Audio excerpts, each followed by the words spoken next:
Pendant plus d'une décennie, il a été un fantôme. Aucune apparition publique, aucune photo confirmée, aucune localisation vérifiée. Le gouvernement américain a offert 15 millions de dollars pour sa capture. Le Mexique a ajouté 300 millions de pesos. Des opérations militaires d'envergure ont été lancées pour le retrouver, en vain. Son nom était El Mencho. Et le 22 février 2026, après des années passées cachées dans les montagnes, à la tête d'un empire valant des milliards de dollars et a échappé aux forces de l'ordre les plus puissantes du monde, son histoire a finalement pris fin. Voici l'ascension et la chute de Nemesio Oseguera Cervantes, l'homme le plus recherché du Mexique et le chef de l'un des cartels les plus dangereux de la planète. Pour comprendre El Mencho, il faut comprendre d'où il vient. 17 juillet 1966. Une petite communauté rurale appelée Culotitlan, dans l'État de Michoacán, au Mexique. Pas d'électricité, pas d'avenir. Des chemins de terre et des champs d'avocatiers. Il est né Nemesio Rubén Oseguera Cervantes, bien que certaines sources indiquent que son nom de naissance était en réalité Rubén et qu'il l'a ensuite changé en Nemesio en hommage à son parrain. Il avait 5 frères. Sa famille cultivait des avocates. Et dès l'âge de 10 ans, il a quitté l'école pour travailler dans les champs. À 14 ans, il ne cueillait plus de fruits. Il gardait des plantations de marijuana. Pause. Changement de musique. Il voulait plus. Il voulait partir. Alors, dans les années 1980, il a fait comme des milliers de jeunes Mexicains. Il a franchi illégalement la frontière américaine, direction la Californie. Il n'avait pas de papier, pas de nom légal, et une soif de survie. El Mencho s'était installé dans la baie de San Francisco. Il utilisait de faux noms, Rubén Avila, José López Prieto, Carlos Hernández Mendoza, changeant constamment d'identité pour rester caché. Mais à seulement 19 ans, il fut arrêté par la police de San Francisco pour port d'armes chargées et recel. 2 mois après cette arrestation, son premier enfant naquit. Il ne ralentissait pas la cadence. La DEA pense que c'est durant cette période que El Mencho s'est impliqué dans la production de méthamphétamine à Redwood City, aux côtés de son beau-frère, Abigail González Valencia, qui deviendrait lui-même plus tard une figure influente du cartel. En 1989, il fut de nouveau arrêté, cette fois pour trafic de stupéfiants. Il fut expulsé vers le Mexique, mais il revint aux États-Unis, car des hommes comme El Mencho n'abandonnent jamais. Puis, en septembre 1992, survint l'arrestation qui allait le définir. El Mencho et son frère Abraham ont conclu une transaction d'héroïne dans un bar de San Francisco, 5 onces pour 9 500 $. Ce qu'ils ignoraient, c'était un piège. El Mencho était assez perspicace pour se rendre compte que quelque chose clochait. Les policiers infiltrés leur avaient remis des billets dont la somme était trop parfaite. Il a averti son frère lors d'une conversation que la police enregistrait sur écoute. Mais c'était trop tard. 3 semaines plus tard, les 2 frères étaient arrêtés. Au tribunal, El Mencho avait le choix: contester les accusations et probablement envoyer son frère Abraham, déjà condamné pour crime, en prison à perpétuité ou plaider coupable. Il a endossé la responsabilité. Il a plaidé coupable, il a été condamné à 5 ans de prison et incarcéré au centre correctionnel de Big Spring, au Texas. Libéré sur parole 3 ans plus tard, il a été expulsé vers le Mexique, un ancien détenu de 30 ans, sans le sou. De retour au Mexique, El Mencho a fait quelque chose d'étonnant. Il intégra la police locale des villes de Cabo Corrientes et Tomatlán, dans l'État de Jalisco. Mais les forces de l'ordre n'étaient pas sa vocation, ce n'était qu'un tremplin. Il quitta rapidement la police pour rejoindre le cartel Milenio, l'une des principales organisations criminelles de l'ouest du Mexique à l'époque. Afin de consolider sa position au sein de l'organisation, il y entra par le mariage avec Rosalinda González Valencia, la sœur d'un chef de clan du cartel. Il commença tout en bas de l'échelle, au sein de l'escouade d'assassins chargée de protéger le parrain Armando Valencia Cornelio, alias El Maradona. Mais en 2003, El Maradona fut arrêté. Des cartels rivaux lancèrent alors une attaque depuis l'Est. L'organisation se fractura et se réfugia à Jalisco. El Mencho les suivit et se retrouva à Guadalajara, la deuxième plus grande ville du Mexique, prêt pour son prochain coup. À Jalisco, le cartel Milenio a formé une alliance avec une faction du cartel de Sinaloa, opérant sous les ordres du puissant baron de la drogue Ignacio Nacho Coronel, un proche allié d'El Chapo lui-même. Sous les ordres de Coronel, El Mencho gérait le trafic de drogue, les finances et la violence du cartel à travers les États de Colima et de Jalisco. Il apprenait, construisait, grandissait, puis, entre 2009 et 2010, tout s'est effondré. Les principaux chefs du cartel de Milenio ont été arrêtés, un par un. Et en 2010, Coronel a été tué lors d'un échange de tirs avec l'armée mexicaine. L'organisation s'effondrait, un vide de pouvoir s'est créé. Une guerre a éclaté au sein du cartel de Milenio. Deux factions se sont formées. L'une voulait un autre chef. La faction d'El Mencho le voulait à la tête du cartel. Il a gagné.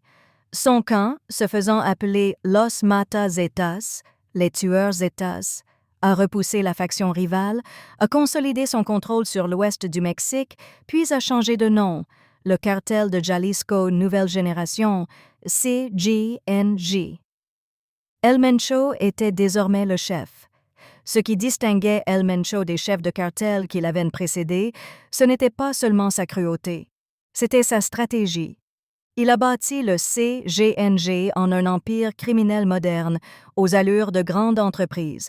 Il s'est diversifié, d'abord avec la méthamphétamine, puis en se tournant vers l'héroïne lorsque la demande a évolué, avant de s'étendre à l'international. Des routes de cocaïne via la Colombie et le Guatemala, des cargaisons de méthamphétamine vers l'Australie transitant par des gangs chinois. La DEA estimait sa fortune personnelle à plus de 500 millions de dollars, voire plus d'1 milliard.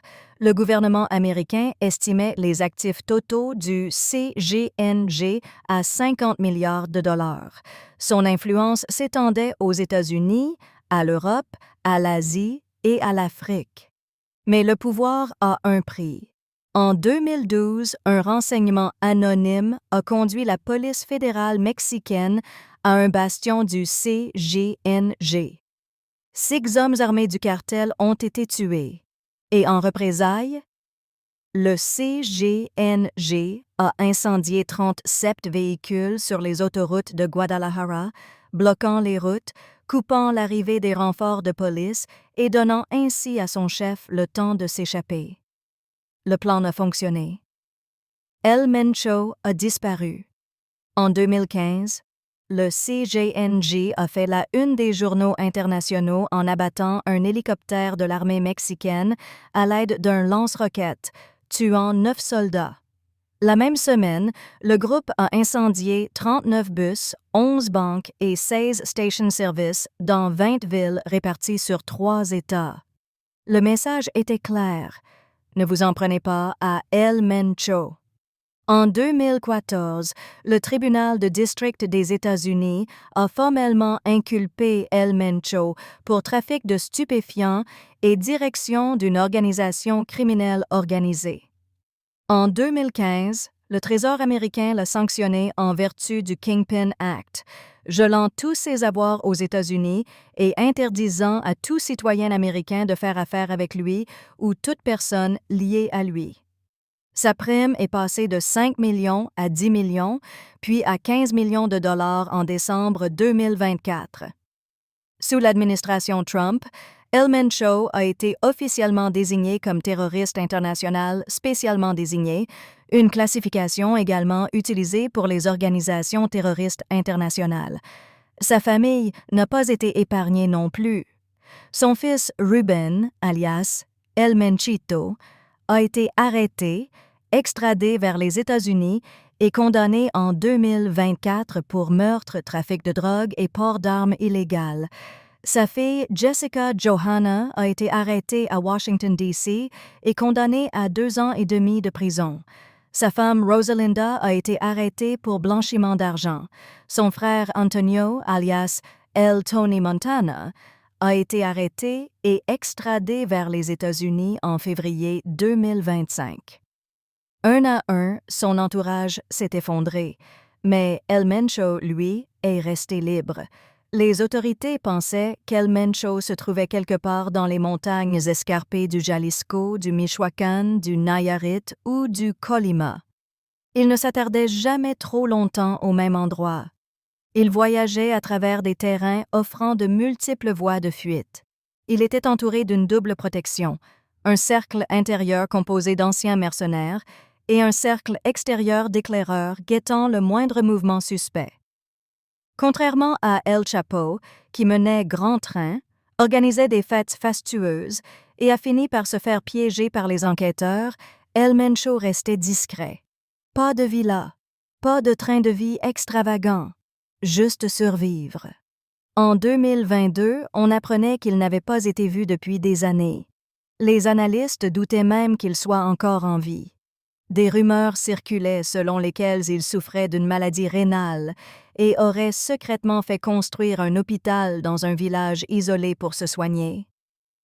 C'était un fantôme, une légende, un homme qui existait plus dans les rumeurs que dans la réalité.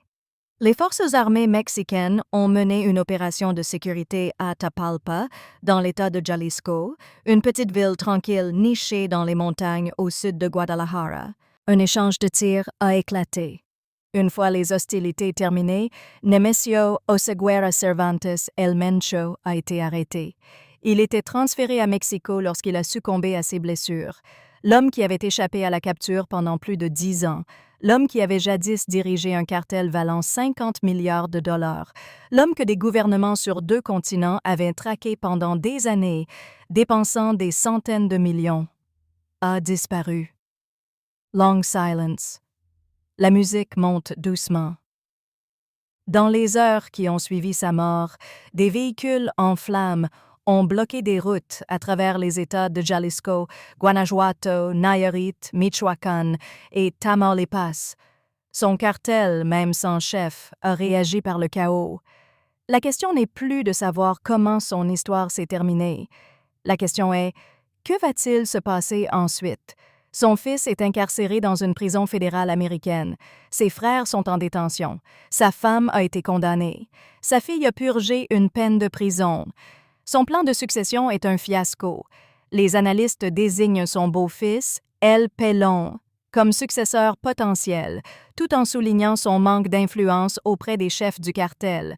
Le CGNG n'a pas disparu. Les cartels ne disparaissent jamais comme ça. Mais l'homme qui l'a bâti, façonné et dirigé d'une main de fer a finalement disparu.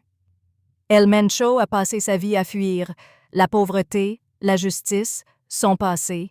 Il est passé de la cueillette d'avocats dans le Michoacán à la tête de l'une des organisations criminelles les plus puissantes au monde. Son histoire nous rappelle que le pouvoir bâti sur la violence est toujours éphémère. Et finalement, peu importe où l'on fuit, où l'on se cache au plus profond des montagnes, ou le nombre de gardes qui nous entourent, on finit toujours par payer la facture. Si cette vidéo vous a plu, abonnez-vous pour découvrir d'autres documentaires captivants sur des affaires criminelles réelles. Laissez un commentaire ci-dessous. À votre avis, que va-t-il arriver au CGNG maintenant? Cette vidéo est uniquement destinée à des fins éducatives et informatives et se base sur des informations publiques.